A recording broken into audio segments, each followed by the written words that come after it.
Malam hari ini saya membawa satu renungan dengan judul Mengasihi seperti Yesus mengasihi.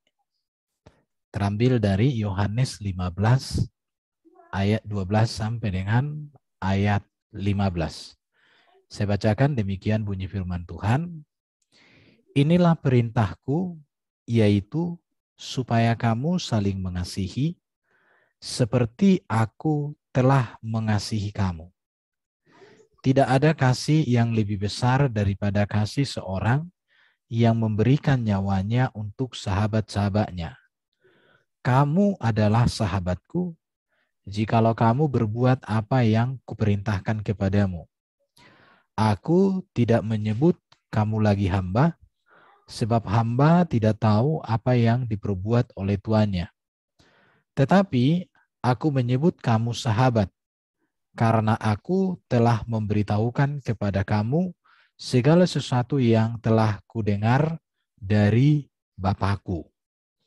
Ayat 12 ini paralel dengan Yohanes 13 ayat 34.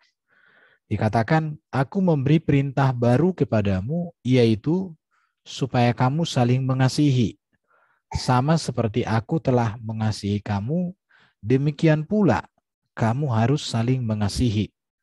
Inilah perintahku kepadamu. Kasihilah seorang akan yang lain. Itu di pasal 15 ayat 17. Kita akan berbicara kasih. Temanya mengasihi seperti Yesus mengasihi. Ayat yang kita baca tadi merupakan satu ajaran yang sangat dasar di dalam Alkitab. Dan ini sesuai dengan hukum yang utama dan pertama, dan hukum yang kedua, yaitu kasihilah Tuhan Allahmu dengan segenap hatimu, dengan segenap jiwamu, dengan segenap akal budimu, dengan segenap kekuatanmu. Dan kasihilah sesamamu manusia, sama seperti dirimu sendiri. Tetapi mengasihi sesama seperti diri sendiri, dinaikkan Yesus levelnya menjadi kasihilah sesamamu manusia, sama seperti aku telah mengasihi kamu. Jadi standar kita di dalam mengasihi orang lain adalah sebagaimana Yesus mengasihi. Di dalam Alkitab kita melihat bagaimana Yesus menyatakan kasih. Kasih dinyatakan Yesus kepada orang yang sakit. Kasih dinyatakan Yesus kepada orang yang kerasukan setan. Kasih dinyatakan Yesus kepada orang yang hidup dalam dosa. Kasih dinyatakan Yesus kepada mereka yang tidak memiliki nilai dan tujuan hidup. Jadi kasih Yesus inilah yang harus menjadi dasar, menjadi pola, menjadi teladan, menjadi patokan dalam kita mengasihi semua orang, siapapun itu. Apakah itu suami, apakah itu istri, apakah itu anak, apakah itu rekan kerja, apakah itu tetangga, atau siapapun. Itu yang mau ditegaskan di dalam renungan kita pada malam hari ini.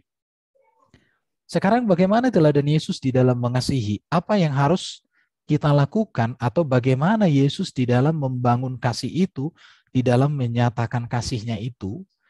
Ini hal yang harus kita contoh, yang harus kita teladani.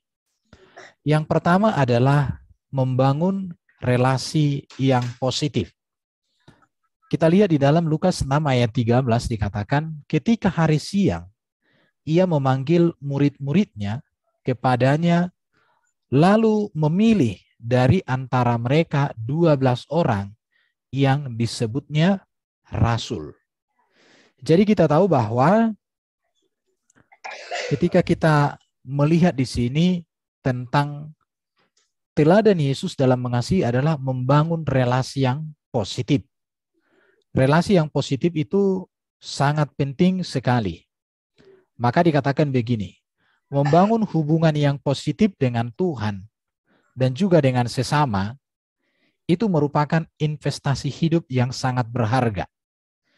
Jadi yang pertama, di dalam kita menyatakan kasih, sebagaimana Yesus menyatakan kasih, maka kita harus membangun relasi yang positif dengan siapapun.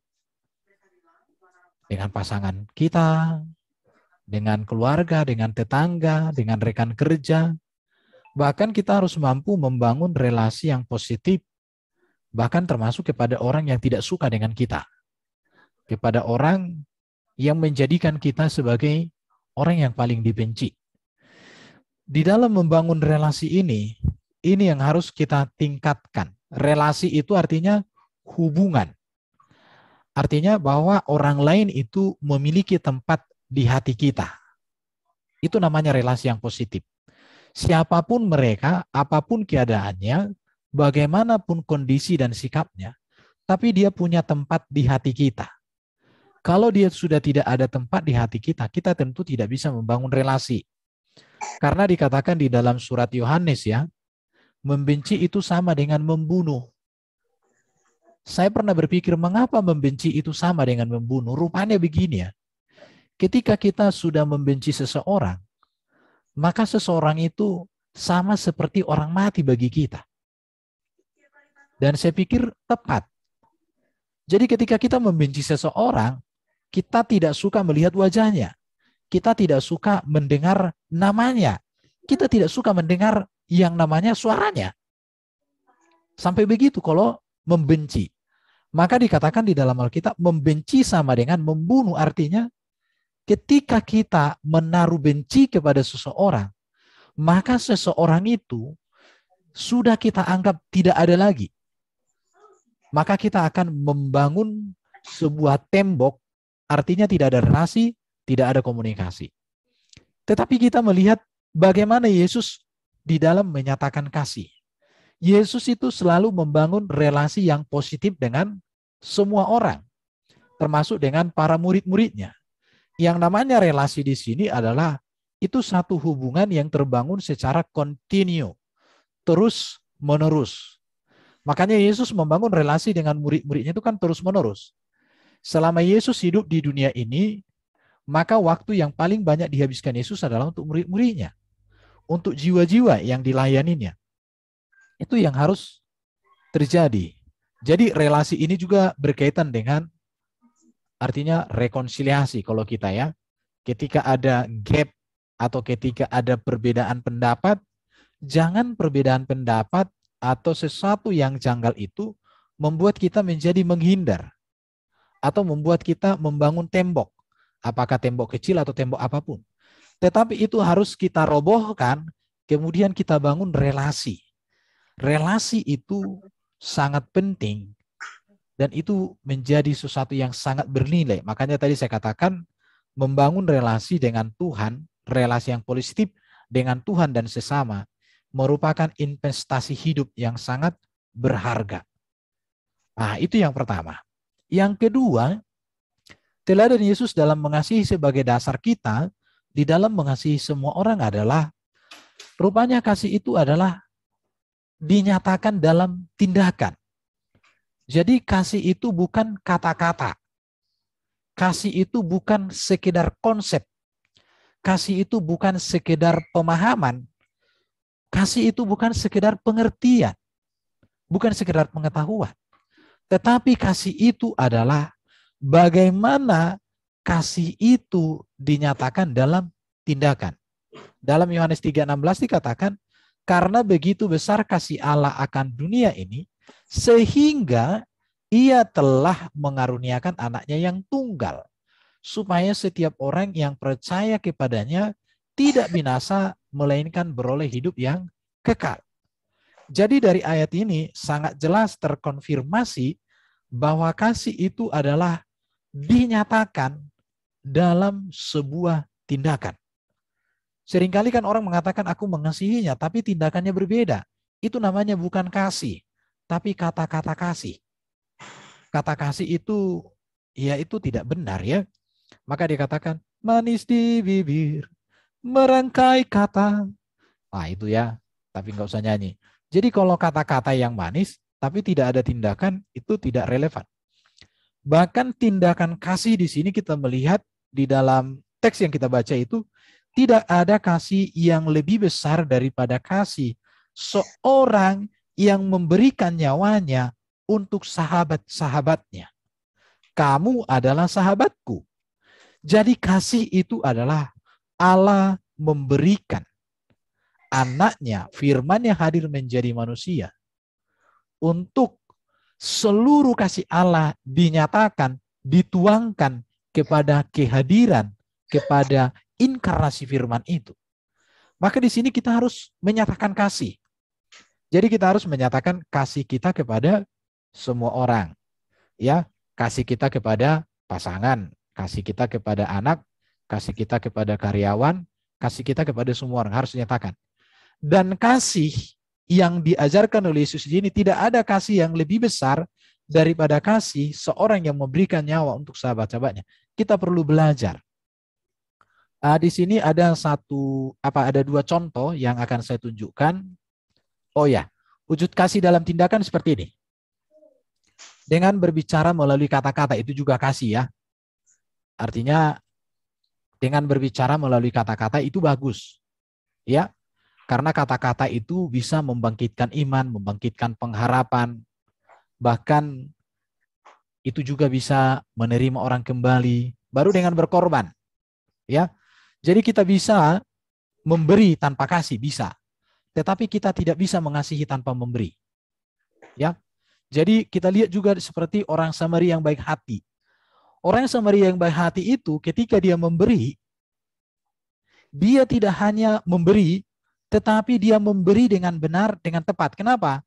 Karena contoh ya, kalau orang di pinggir jalan, ya kita memberi contoh. Tapi uangnya diapakan? Dilemparkan. Nah, itu nggak sopan, nggak bagus. Tapi di sini kita melihat bahwa wujud kasih dalam tindakan itu diawali dengan kata-kata. Tetapi kemudian diwujudkan dalam pengorbanan juga. Tetapi juga dinyatakan dengan mendoakan. Jadi wujud kasih itu kata-kata kita membangun, kata-kata kita memberkati, kata-kata kita membangkitkan semangat, kata-kata kita memberikan motivasi, kata-kata kita itu memberikan penghiburan, arahan, dan semuanya. Kemudian kita juga menyatakan pengorbanan. Jadi pemberian kita itu dasarnya adalah kasih. Yang namanya pemberian dasarnya kasih itu seperti ini. Kita tidak peduli bagaimana sikap orang terhadap kita. Tetapi yang kita urus dan yang kita pedulikan adalah bagaimana sikap hati kita terhadap Tuhan, terhadap firman, ketika kita melakukan pemberian atau pengorbanan. Karena sesungguhnya kita berkorban bukan lagi karena orang itu, tetapi kita berkorban karena Tuhan. Kita berkorban atau kita melakukan tindakan-tindakan apapun, nilainya adalah dorongan cintanya Tuhan yang sudah menguasai, yang sudah menjadi Tuhan, yang sudah menjadi pengendali diri kita. Itu dasarnya. Kalau kita berkorban tetapi tidak atas dasar kasih Tuhan, maka ini nanti menuntut. Kita akan berhitung. Kita akan hitung kebaikan kita sama orang. Kita akan hitung jasa-jasa kita sama orang. Kenapa? Karena dasarnya adalah bukan kasih seperti Yesus yang berkorban di dalam menyatakan kasihnya. Di situ. Tetapi kalau kasih kita itu didasarkan karena kasih Kristus, maka kita tidak pedulikan bagaimana sikap orang terhadap kita. Tapi yang kita pedulikan adalah bagaimana hati kita sejalan, selaras dengan isi hati Tuhan.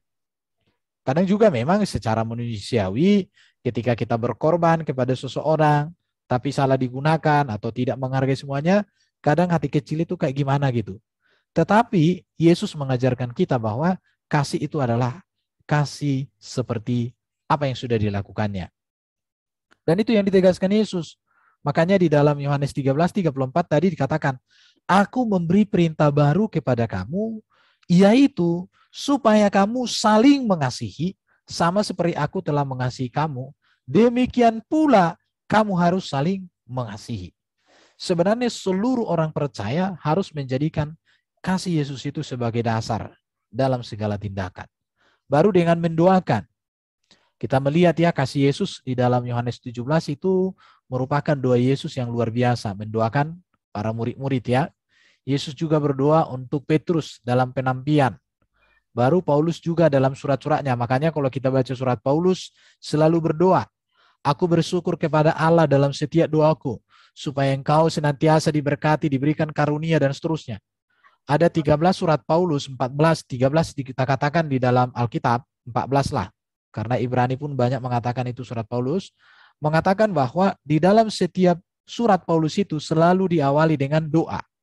Ya, semua surat-surat Paulus katakan, aku selalu mengucap syukur kepada Allahku setiap kali aku mengingat engkau dalam doaku, karena aku mendengar tentang kasih-Mu. Jadi selalu mendoakan. Jadi wujud kasih kita itu, kata-kata kita membangun, kita wujudkan juga dengan tindakan yang berkorban, kemudian kita nyatakan di dalam doa. Maka kita setiap pagi harus ada waktu kita berdoa bersama, mendoakan saudara-saudara kita, mendoakan orang-orang yang kita layani, mendoakan orang-orang yang rekan kerja, mendoakan juga orang-orang yang kelihatannya tidak suka dengan kita atau punya niat-niat yang unik atau niat jahat, niat busuk dengan kita, kita doakan. Makanya kita harus menyediakan waktu berdoa. Jadi kita pun di dalam usaha begitu, doakan juga karyawan supaya karyawan itu jujur, karyawan itu sehat-sehat. Karena kalau mereka menipu, kita juga yang rugi. Kalau mereka sakit, kita juga yang rugi. Jadi kita doakan. Jadi kita tidak hanya mengurus perkara-perkara jasmaninya, tetapi bagaimana hal-hal rohani juga harus menjadi dasar di dalam membangunnya. Itu yang perlu. Di sini wujud kasih dalam tindakan itu tidak boleh ditunda.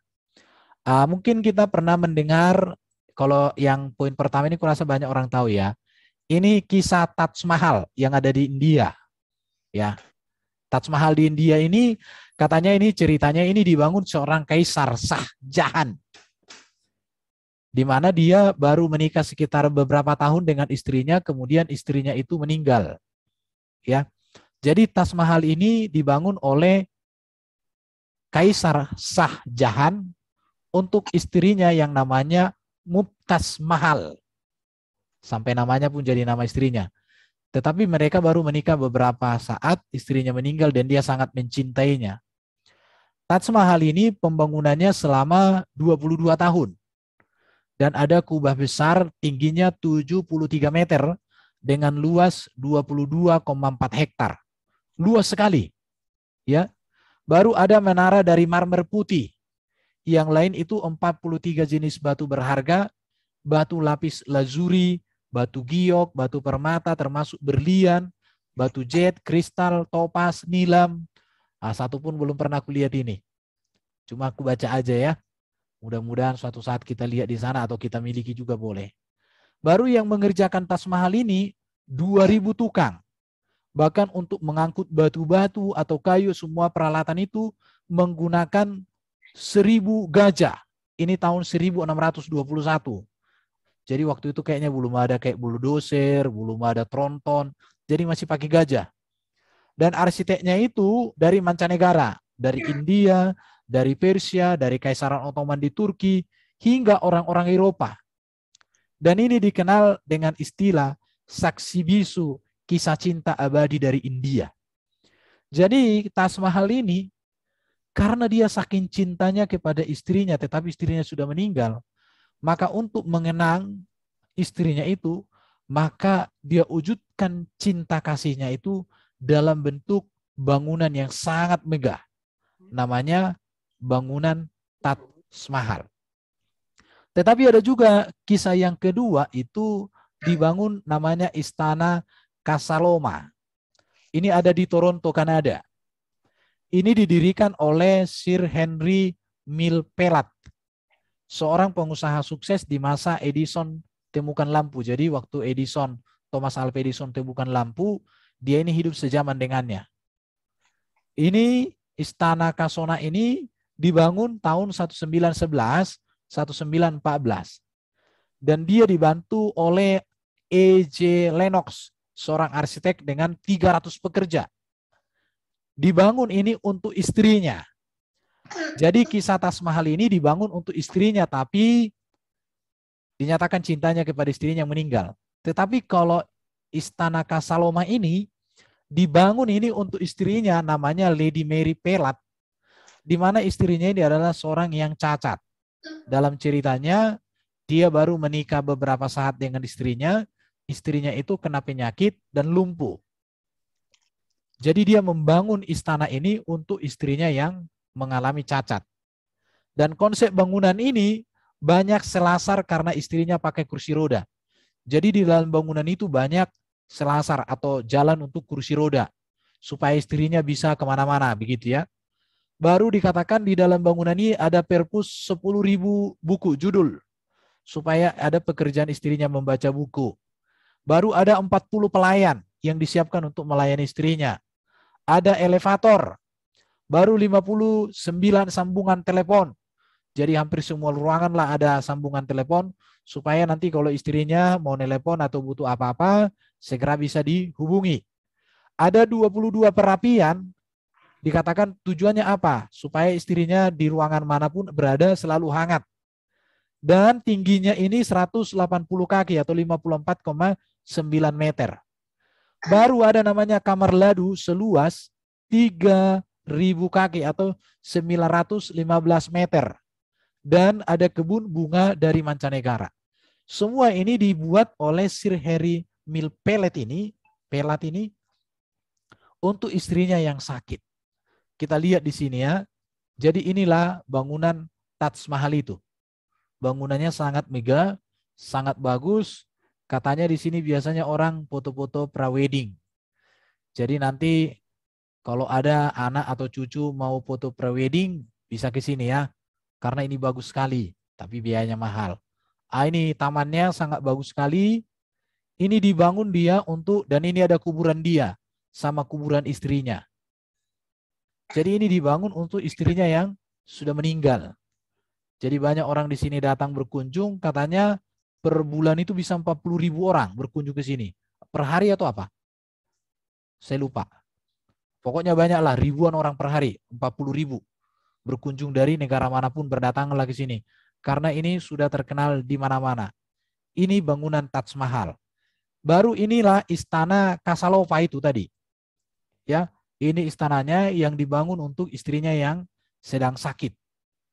Bangunannya sangat megah, sangat cantik. Walaupun tadi yang tadi apa itu kelihatan bangunnya lebih megah, tapi ini dia. Ini ruangan untuk pertemuan-pertemuan keluarga dan ini ruangan untuk ngobrol-ngobrol lah. Jadi bagus sekali dibuat.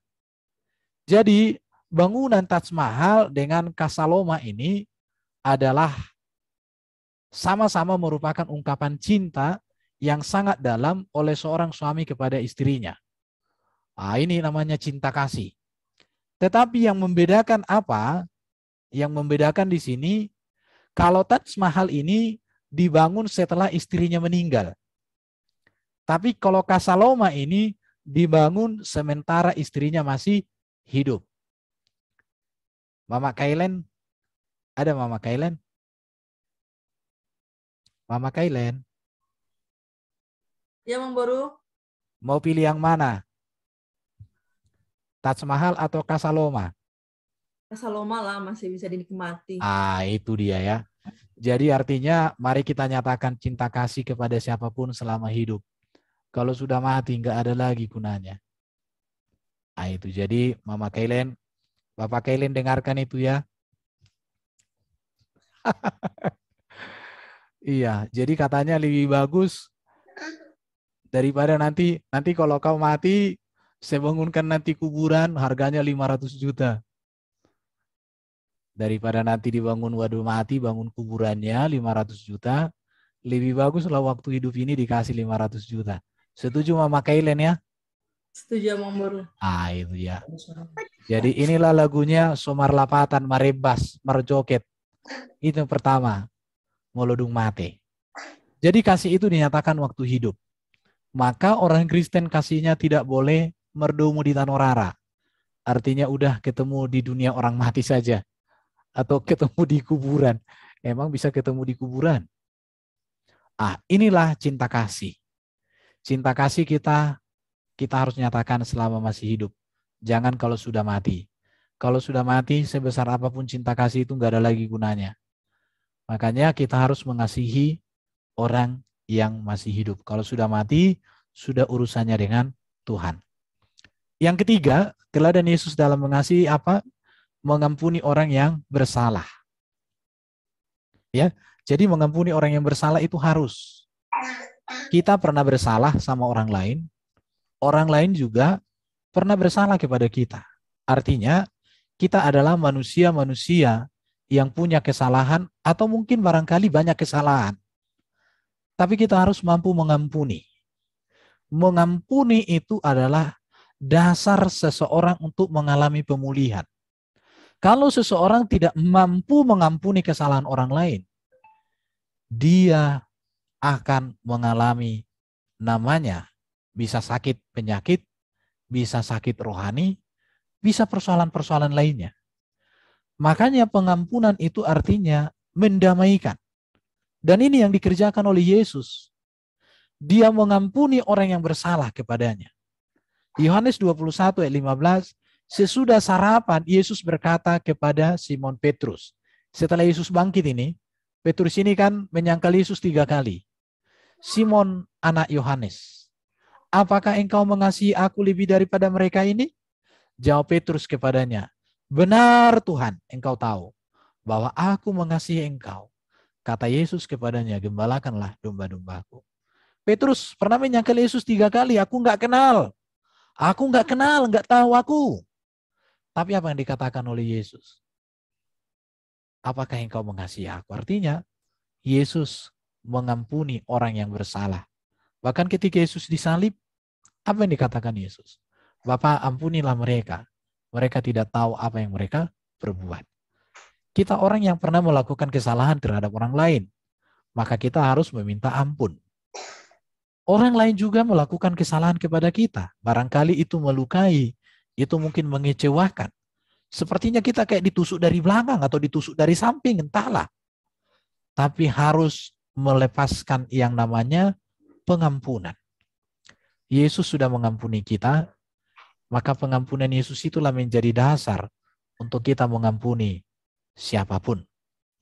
Mengampuni itu bukan berbicara usia. Bukan berbicara usia. Mengampuni itu bukan berbicara siapa kedudukannya paling tinggi, yang paling rendah harus datang. Bukan berbicara kedudukan. Mengampuni itu bukan berbicara jabatan gerejawi. Oh, kalau dia pendeta gampang mengampuni. Kalau dia sintua gampang mengampuni. Bukan. Mengampuni itu berbicara tentang kedewasaan rohani. Siapa yang rohaninya dewasa, dia pasti mampu mengampuni. Biarpun dia pendeta, tapi kalau tidak dewasa rohani, sukar mengampuni. Biarpun dia mungkin sintua majelis, tapi kalau tidak dewasa rohani, itu susah mengampuni. Mengampuni itu berbicara tentang sejauh mana kasih Kristus kita alami secara pribadi dalam diri kita. Jadi kasih itu adalah mengampuni. Kasih itu membangun relasi. Kasih itu berkorban. Tetapi kasih itu juga mengampuni orang yang bersalah. Inilah renungan yang bisa saya bagikan kepada kita pada malam hari ini. Walaupun kebenarannya kemarin baru dibilang gantikan katanya, memang biasalah.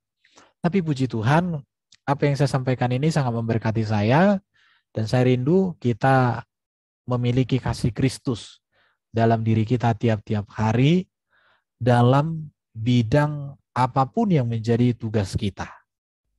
Kita ada di dalam lingkungan orang-orang yang butuh pengampunan, butuh kasih. Dan kita sudah memiliki kasih yang sesungguhnya, kasih agape. Dan itulah dasar untuk kita menyatakan kasih filia, kasih storge, bahkan kasih eros kepada orang lain. Terpujilah Tuhan, biarlah kebenaran ini boleh menjadi berkat untuk kita semuanya.